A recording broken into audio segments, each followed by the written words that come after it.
मध्य प्रदेश में कई पसंदीदा योजनाओं की वापसी हो सकती है। नमस्कार, हमारा आज का मुद्दा यही है कि शिवराज की योजनाओं की रीलॉन्चिंग, और ऐसा कहने के पीछे वजह है सोमवार को सीएम शिवराज सिंह चौहान ने संबल योजना को शुरू करने के निर्देश दिए। गरीब और मजदूरों के लिए इस योजना की शुरुआत अप्रैल 2018 में हुई थी। चुनाव के ऐन पहले इस योजना को एक गेम चेंजर के रूप में बीजेपी देख रही थी, लेकिन चुनाव में बीजेपी को हार का सामना करना पड़ा। फिर कमलनाथ सरकार आई और उसने आने के बाद इसका रूप बदल दिया। नाम दिया गया था नया सवेरा। लेकिन अब शिवराज सिंह चौहान के सीएम बनने के बाद संबल योजना फिर लॉन्च कर दी गई है। इससे पहले शनिवार को शिवराज ने किसानों को भी बड़ी राहत दी थी। उन्होंने वित्त मंत्रालय और सहकारिता विभाग की बैठक में यह फैसला लिया कि 2020-21 में किसानों को बगैर ब्याज के फसल ऋण दिया जाएगा, क्योंकि मौसम की मार पहले से ही झेल रहे किसानों को कोरोना की वजह से बहुत नुकसान हुआ है। बगैर ब्याज के ऋण योजना भी शिवराज की पुरानी योजना है और इसीलिए अब अनुमान लगाया जा रहा है कि सरकार कई पुरानी योजनाओं की वापसी कर सकती है। कमलनाथ सरकार ने 2018 में सत्ता में आते ही शिवराज सरकार की गरीबों को सस्ता भोजन उपलब्ध कराने वाली दीनदयाल अंत्योदय रसोई योजना पर भी ताला लगा दिया था और शिवराज सरकार अप्रैल 2017 से गरीबों को 5 रुपए में दीनदयाल अंत्योदय रसोई योजना के तहत भोजन उपलब्ध कराती थी। अब उसे दोबारा शुरू करने की जो आस है वो बन रही है। इसी तरह कॉलेज के छात्रों के लिए स्मार्टफोन योजना, मीसाबंदियों के लिए पेंशन की योजना, समाधान ऑनलाइन योजना को भी फिर से शुरू होने की उम्मीद जाग गई। आज कोरोना संकट से पूरा देश और हमारा प्रदेश भी जूझ रहा है। ये संबल योजना गरीब के लिए संजीवनी है, उसकी बुनियादी जरूरतें पूरी करती है और इसलिए संबल योजना पूरी क्षमता और पूरी ताकत से हम फिर लागू करेंगे। इस सरकार ने तो कई योजनाएं ठंडे बस्ते में डाल दी, कई को लाभ दिया ही नहीं और कई जगह नाम बदल दिया, गरीब को लाभ से वंचित कर दिया। अब गरीबों का हक उसको मिलेगा। संबल योजना का हर लाभ हमारे रजिस्टर्ड पंजीकृत गरीब भाई बहनों को मिलेगा। लाखों में 1 करोड़ से ज्यादा परिवारों को ये फायदा मिलेगा। तो इस पूरी चर्चा में हिस्सा लेने के लिए हमारे साथ मेहमान जुड़ चुके हैं और मैं उनसे आपका परिचय करवा देता हूं। हमारे साथ हैं national panelist Bharatiya Janata party के डॉक्टर हितेश वाजपेयी। बहुत बहुत स्वागत है डॉक्टर साहब। सैयद जाफर हैं, प्रवक्ता है कांग्रेस पार्टी के। जाफर साहब, आपका भी बहुत स्वागत है। और वरिष्ठ पत्रकार, राजनीतिक विश्लेषक के तौर पर दिनेश गुप्ता जी हमारे साथ जुड़ रहे हैं। पहला सवाल दिनेश जी से। दिनेश जी, कैसे देखते हैं 2018 में संबल योजना की खूब चर्चा थी, चूंकि चुनावी साल था, लेकिन गेम चेंजर के रूप में बीजेपी ने इसे शुरू किया था, मगर चुनाव में वैसे नतीजे नहीं मिले जैसी बीजेपी उम्मीद कर रही थी। अब एक बार फिर कोरोना संकट के इस काल में पुरानी योजना को लागू किया गया है ताकि गरीबों का फायदा मिले। देखिए विजय जी, ये बड़ा स्वाभाविक सा होता है। जो राजनीतिक दल जिसकी सरकार होती है वो अपनी योजनाओं को लाने की कोशिश करता है, उन्हें जो है अमली जामा पहनाने की कोशिश करता है। ये बहुत स्वाभाविक सी चीजें हैं। आप देखिए, जिन परिस्थितियों में मध्य प्रदेश में सत्ता परिवर्तन हुआ है उसमें आपके पास जो है पुरानी योजना भारतीय जनता पार्टी लाएगी ये ना मानने का कोई आधार नहीं था। अपने पास ये सारी चीजें वही होंगी जो शिवराज जी जिनके कारण एक पॉपुलर फेस के तौर पर दिखा करते थे। और शिवराज सिंह जी की ये बड़ी प्रिय योजनाएं हैं, चाहे संबल योजना हो या समाधान योजना हो, आप 0% ऋण की योजना, आप जितनी भी देखेंगे उनका एक पॉपुलर फेस उसी के कारण है और उनकी प्राथमिकता में भी वही योजनाएं होंगी।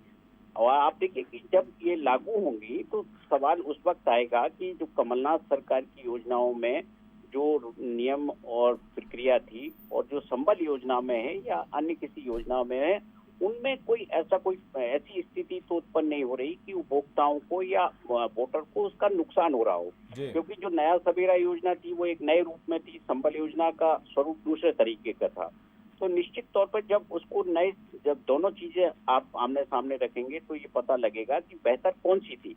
ये इसका रिजल्ट तो जब लोगों को लाभ मिलेगा तभी हम उस वक्त कह सकते हैं कि वो किसको बेहतर मानते थे, नया सवेरा को बेहतर मान रहे हैं या संबल जो पुरानी योजना आई है, जिसको लेकर बहुत सारे सवाल खड़े हुए, जो अभी भी यदा कदा सुनने को मिलते रहते हैं कि जो है इसमें जो बीपीएल के अलावा भी लोग थे, टैक्स पेयर लोग भी थे, ऐसे बहुत सारे लोग थे जो इसके पात्र नहीं थे, लेकिन उनको भी चुनाव के कारण दे दिया गया। लेकिन अब यदि जब नए सिरे से सरकार ये योजना लागू करेगी तो निश्चित तौर पर ये जो खामियां थी या जो है इसका दुरुपयोग जो हो रहा था, तो वो निश्चित तौर पर उसको रोकने की भी कोशिश करेंगे, ऐसा मुझे लगता है। बिल्कुल सही कहा आपने, चूंकि योजना जो थी उसमें कई सारी खामियां कांग्रेस की जब सरकार थी उसने निकाली थी। जाफर साहब, यही सवाल ये है कि आप लोगों ने इसे बंद इसलिए किया था क्योंकि आपको बहुत सारी इसमें खामियां नज़र आई थी, कुछ लोगों को, अपात्र लोगों को भी बहुत फ़ायदा मिल गया था। अब फिर से ये शुरू हो रही है योजना, कैसे देखेंगे? देखिए, दो बड़ी इसमें महत्वपूर्ण चीज है। एक तो कोई भी योजना कोई भी सरकार अगर चालू करती है तो वास्तव में उसका स्वागत होना चाहिए, मैं इसका स्वागत करता हूँ, एक बात। दूसरी बात ये, लेकिन आदरणीय शिवराज सिंह चौहान जी के ऊपर ये बात बहुत बार साबित हो चुकी है कि वो ऐसी योजनाएं लेकर आते हैं जिसका बजट प्रावधान नहीं होता, जिस पर कई बार अपात्र लोग उसका लाभ ले लेते हैं। इन्होंने जो संबल योजना, हमको उसके पूर्व में जाना पड़ेगा कि जब संबल योजना मध्य प्रदेश में आई थी, उस वक्त एक साथ आंख मूंद कर चुनाव के लाभ लेने के लिए अपात्र लोगों का, जो कि देखिए संबल योजना का जो मूल उद्देश्य है, जो कि श्रम प्रभाग द्वारा इसको संचालित की जाती है, और ये यूपीए, मैं इसमें और बड़ा विशेष आपको बताना चाहता हूं कि यूपीए गवर्नमेंट ने एक, जब यूपीए सरकार थी, जब उन्होंने एक श्रम कानून के तहत एक इनका इसका पूरा एक ड्राफ्ट तैयार किया था कि ये लाभ मजदूर को मिलना चाहिए, उसी का रूप मध्य प्रदेश में नए तरीके से संबल रूप में आया था। उस समय भी कांग्रेस पार्टी ने आरोप लगाई थी कि यहाँ पे आपात लोगों को लाभ दिया जा रहा है, फाइनेंशियल गलत तरीके से फायदा दिया जा रहा है। जब मध्य प्रदेश में कांग्रेस की सरकार आई और जब जांच हुई तो लाखों की संख्या में, करोड़ों के सर्वे में लाखों की संख्या में आपात लोग निकले। तो अब सबसे महत्वपूर्ण ये बात है कि जब उसको हमने बंद किया संबल को, और इसमें एक और महत्वपूर्ण बात वो समझनी पड़ेगी कि जब हमने संबल को बंद किया तो संबल के अंदर जो बेनिफिशियरी स्कीमें थी, संबल तो एक योजना है, उसके अंदर 6-7 ऐसे स्कीम्स है जिसमें की फायदा मिलता है, ये बेनिफिशियरी को फायदा मिलता है। वैसा जो सबसे ज्यादा महत्वपूर्ण जिसका लाभ शिवराज सिंह चौहान जी को उस समय मिला था, वो मिला था 200 रुपए में बिजली का।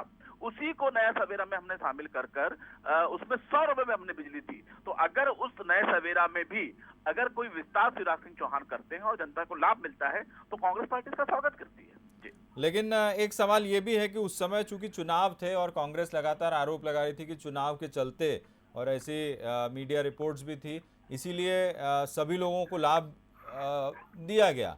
अब चूंकि संकट है तो क्या ये एक बार फिर ऐसा आप महसूस करते हैं कि अब सभी लोगों को लाभ तो मिलना है और खासतौर पर गरीबों की फिक्र की है, तो फिर कुछ गड़बड़ियां हो सकती है या फिर अब ठीक ठाक रहेगा मामला? देखिए, नहीं, दो बड़ी महत्वपूर्ण बात समझनी पड़ेगी। पहली चीज तो ये कि सबको लाभ मिलना चाहिए, बिल्कुल सबको लाभ मिलना चाहिए। लेकिन अगर कोई आप नियम बनाते हैं, अगर कोई आप शर्तें बनाते हैं और उस शर्तों से हटके अगर आप भारतीय जनता पार्टी के कार्यकर्ताओं को लाभ देते हैं जो कि उस शर्तों के अंतर्गत नहीं आते हैं और शर्तों का उल्लंघन करके उनको लाभ दिया जाता है, तो गलत होता है जी। डॉक्टर हितेश वाजपेयी, दो चीज़ें उभर कर सामने आई हैं। एक तो जो पुरानी योजना है जिसे बीजेपी ठीक मान रही थी और उसे फिर से लागू किया, लेकिन कांग्रेस जो है उसने बंद कर दी थी ये योजना, ये कहते हुए कि कई सारे लोगों को इसका गलत तरीके से फ़ायदा दिया गया। अब ये जो योजना फिर से लाई गई पुराने स्वरूप में ही रहेगी या फिर अमेंडमेंट के साथ, कुछ बदलाव के साथ होगा? देखिए, पहली चीज तो मैं बहुत स्पष्ट कर दूं विजय जी, मेरा ये मानना है कि अब कांग्रेस अप्रासंगिक हो गई है। मैं ऐसा क्यों कह रहा हूं, उसको ध्यान से सुनिएगा। देखिए, कोरोना के आने के पश्चात उसका जो एक बहुत बड़ा इम्पैक्ट है वो लो सोशियो इकोनॉमिक ग्रुप पे पड़ेगा। मतलब लो सोशियो इकोनॉमिक ही नहीं, मेरा मानना यह है कि यह असर मध्यम वर्ग तक जाएगा। तो ये बात सबको ध्यान रखना होगा, ये आप पर भी पड़ेगा, आप भी उसी में आते हैं, तो इससे नकारा नहीं जा सकता है। तो ऐसी परिस्थितियां पहले नहीं थी, ये एक अनप्रेसिडेंटेड परिस्थिति से देश गुजरेगा, केवल प्रदेश नहीं गुजरेगा। और देश में मध्य प्रदेश वो राज्य है जिसमें 80% जनसंख्या जो है वो हमारी प्राइमरी सेक्टर की है, यानी कि जिसकी मैं बात कर रहा हूँ जो सबसे ज्यादा अफेक्टेड ग्रुप है वो 80% है, जो अन्य राज्यों में 50-54 तक है, कम भी है। तो हम सबसे ज्यादा इससे गुजरेंगे। तीसरी बात जो बहुत महत्वपूर्ण है कि जब कमलनाथ हमको ये सरकार हस्तांतरित हुई है, तब 15 महीने उसकी सरकार के ऊपर एक बड़ा आर्थिक कुप्रबंधन का भी आरोप है, जिसको हमने देखा कि बहुत सारी योजनाएं केवल इसलिए वाइंड अप हुई हैं, जिसको कहा जरूर गया कि भाई ये ठीक नहीं थी, ऐसा और वैसा फलाना ठिकाना, लेकिन उसमें प्रशासनिक सुधार करने की बजाय उनको वाइंड अप कर दिया गया, क्योंकि उसके लिए बजटरी प्रोविजन नहीं थे, इनके पास राशि नहीं थी देने के लिए। उसका सबसे बड़ा उदाहरण आप सोचिए, प्रधानमंत्री फसल बीमा योजना तो राष्ट्र की योजना है, आपको तो अपना शेयर देना था ना उसमें प्रीमियम का, आपने नहीं दिया तो क्या हुआ, पूरे साल का जो उनका बेनिफिट था किसानों का वो मारा गया कि नहीं मारा गया? अब इसका जवाब कौन देगा आप बताइए? इसको कल परसों में शिवराज जी ने रिपेयर किया है, तो सरकार वही है, खजाना वही है, उन्होंने किया कि नहीं किया? तो ये एक फाइनेंशियल मैनेजमेंट की बात भी आती है, तो इसको बहुत ध्यान से देखने की जरूरत है। तीसरी बात जो बहुत महत्वपूर्ण है, किसी भी योजना में प्रशासनिक त्रुटियां होती हैं, तो प्रशासनिक त्रुटियों का मतलब ये नहीं होता है कि हम उन त्रुटियों के होने की वजह से हम योजनाएं बंद कर दें। उन योजनाओं को परिष्कृत किया जाता है, बेहतर किया जाता है। भाई जैसे आधार जब शुरू हुआ था तो कांग्रेस ने शुरू किया था, लेकिन आधार जब कांग्रेस ने शुरू किया था तो लचर था। उसके बाद जब मोदी जी ने सरकार को लिया तो आज आप देख लीजिए आधार कितना मजबूत होकर निकला है। जीएसटी कांग्रेस ने शुरू किया था, बिल्कुल सही है, पर उनकी अप्रोच लचर थी, वो सबको साथ नहीं लेके चल पाए। लेकिन जब मोदी जी ने उसको देश में लागू किया तो ध्वनि मत से लागू हुआ है वो, जिसमें गैर भाजपाई जितने भी मुख्यमंत्री थे उनकी आवाज को भी अकोमोडेट किया गया। अच्छा डॉक्टर वाजपेयी, आप आज तक आप कह रहे हैं, लेकिन अभी क्या फाइनेंशियल क्राइसिस नहीं है? आपने कहा अभी क्या फाइनेंशियल क्राइसिस नहीं है? क्योंकि हम पिछले लगातार 15-20 महीने से ये जी, बस 10 सेकंड और दीजिए जी। तो ये मैं छोटा कर देता हूँ, ये हमारी अप्रोच में अंतर है। तीसरी बात जो अंतिम बात है जो आपने कहा, देखिए देश का या प्रदेश का खजाना जो होता है वो अंत में दिनेश जी भी जानते हैं जनता के लिए होता है, और इस बार जनता में मैंने आपको बताया ना मध्यम वर्ग तक हमको अप्रोच करना पड़ेगा। भाई हमारे इंडस्ट्री और मैन्युफैक्चरिंग सेक्टर उतना बड़ा नहीं है तो उनके लिए पैकेजेस उतने हैवी नहीं जाएंगे, लेकिन मध्यम वर्ग तक हमको राहत देनी होगी, जिसमें कि हो सकता है पेट्रोल डीजल की कीमतें भी शामिल हों आगे चल के, ये भी आप मान के चलिए, क्योंकि लोगों को खड़ा करना है हमको फिर से। और इसके लिए आज शिवराज जी का आपने कल का बयान भी देखा होगा, वो लोग तैयारी कर रहे हैं इस बात को लेकर। तो इस समय मुझे ऐसा लगता है कि यदि प्रशासनिक त्रुटियां हैं तो उसको दूर किया जाए, ना कि लोगों को हो रहे लाभ को रोका जाए। वो लाभ चाहे किसी भी नाम से योजनाएं चल रही हो, चाहे वो इंदिरा गांधी के नाम से चल रही हो, चाहे दीनदयाल जी के नाम से चल रही हो, ये लड़ने का समय नहीं है।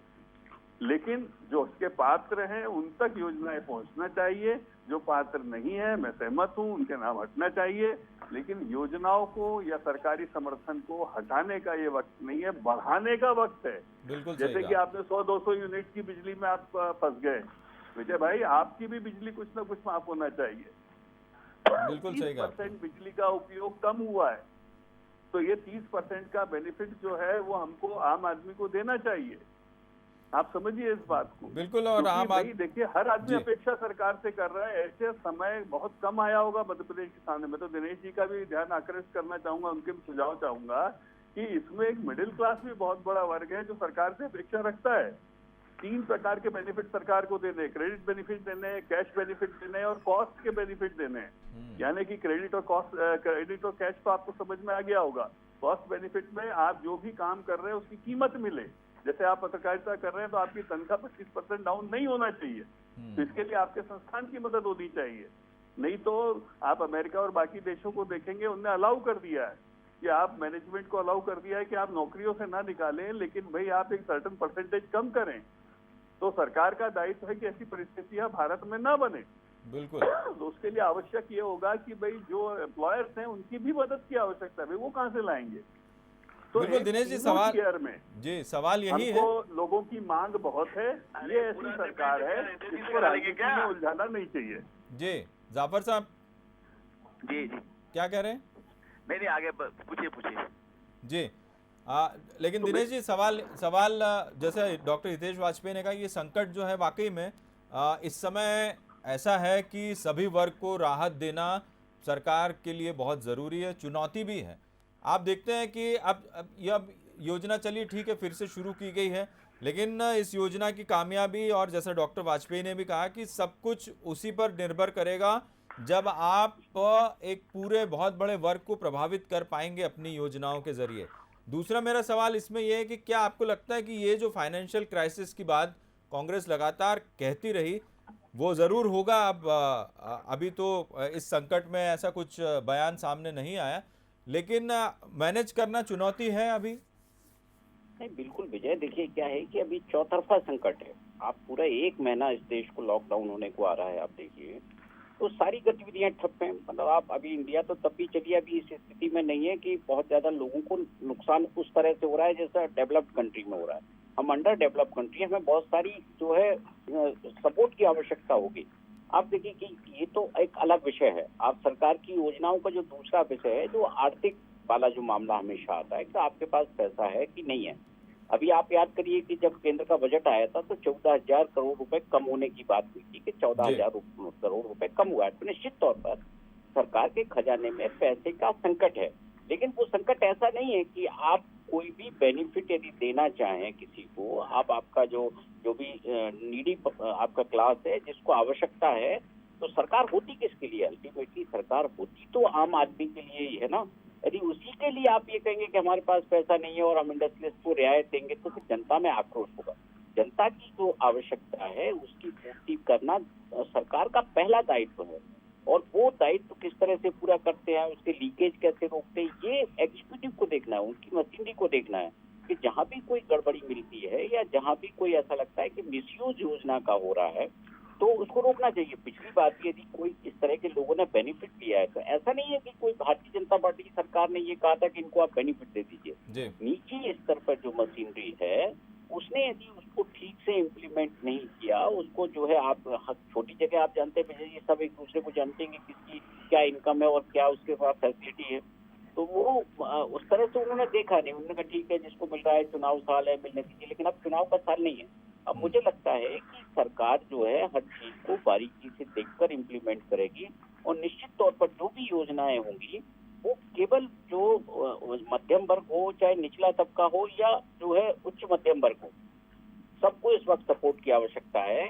और सरकार के लिए यही एक चिंता का विषय है कि वो सपोर्ट कैसे उपलब्ध कराए।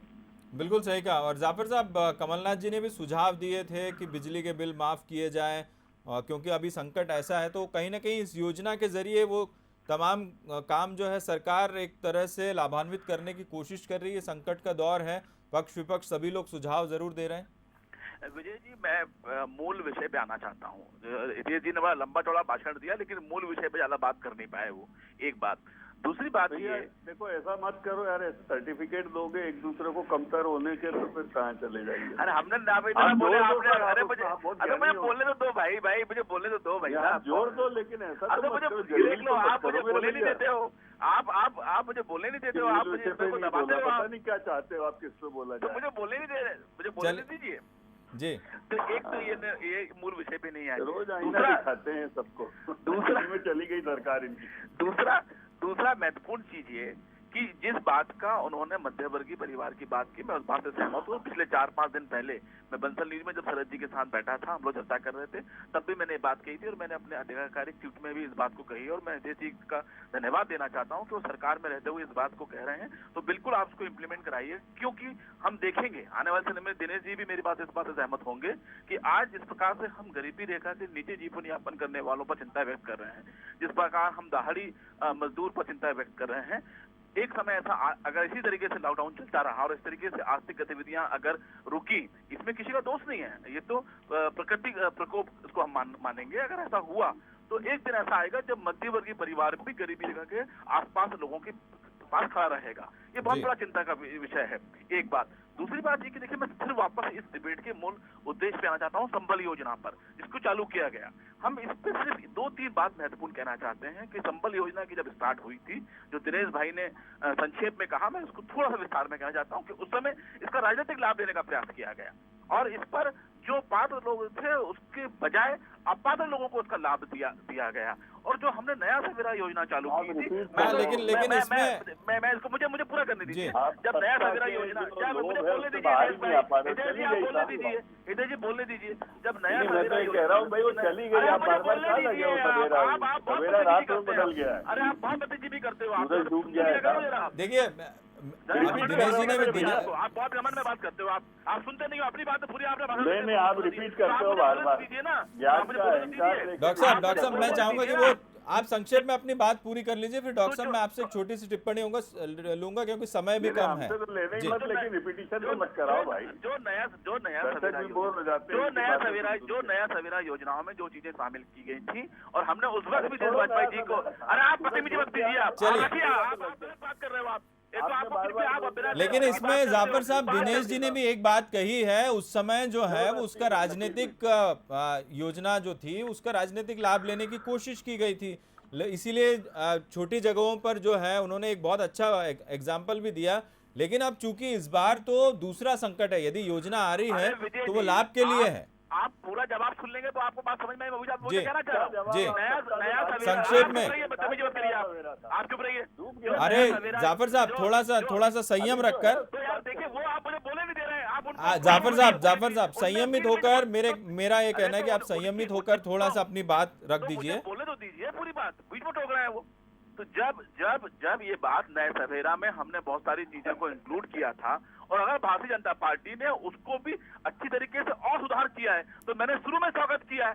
जी क्यों आप इसको बहुत बढ़िया। घुमा फिरा के बिल्कुल बिल्कुल आपने स्वागत किया, यदि उसमें सुधार है और जनता को लाभ मिलेगा तो स्वागत है। डॉक्टर साहब स्वागत कर रहे हैं, यदि उसमें जो खामियां थी, और वैसे आप इसके जवाब दे चुके हैं कि जो भी प्रशासनिक त्रुटियां थी उनको ठीक कर लिया जाएगा। ये वाली बात देखिए मेरा फिर बॉटम लाइन है, प्रशासनिक त्रुटियों की वजह से राजनीतिक विजन को समाप्त नहीं किया जाता, जी। प्रशासनिक त्रुटियों का सामना किया जाता है। चलिए, दोनों चलिए। अलग-अलग चीजें हैं। चलिए बहुत दूसरी बात बहुत चलिए, अब समय जो है वो मैं माफी चाहूंगा, समय खत्म हो गया है। लेकिन आप तीनों का बहुत बहुत शुक्रिया हमसे इस पूरी बातचीत के लिए, चूंकि कोरोना संकट के चलते एक बार फिर ये योजना शुरू की गई है, और ये इस योजना के शुरू करने का मकसद यही है कि ज़्यादा से ज़्यादा लोगों को इसका लाभ पहुंचे। चूंकि इसमें बीपीएल वर्ग के लोगों को इंक्लूड किया गया था जिस समय 2018 में ये योजना शुरू हुई थी, लेकिन आप देखिए कि उस समय की परिस्थितियां आज की परिस्थितियां बहुत भिन्न हैं।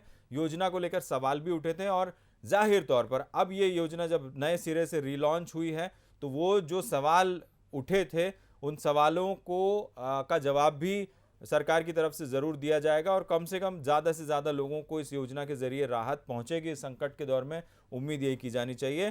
तो आज का मुद्दा में इतना ही है। अगली पेशकश छत्तीसगढ़ से आज का मुद्दा। नमस्कार।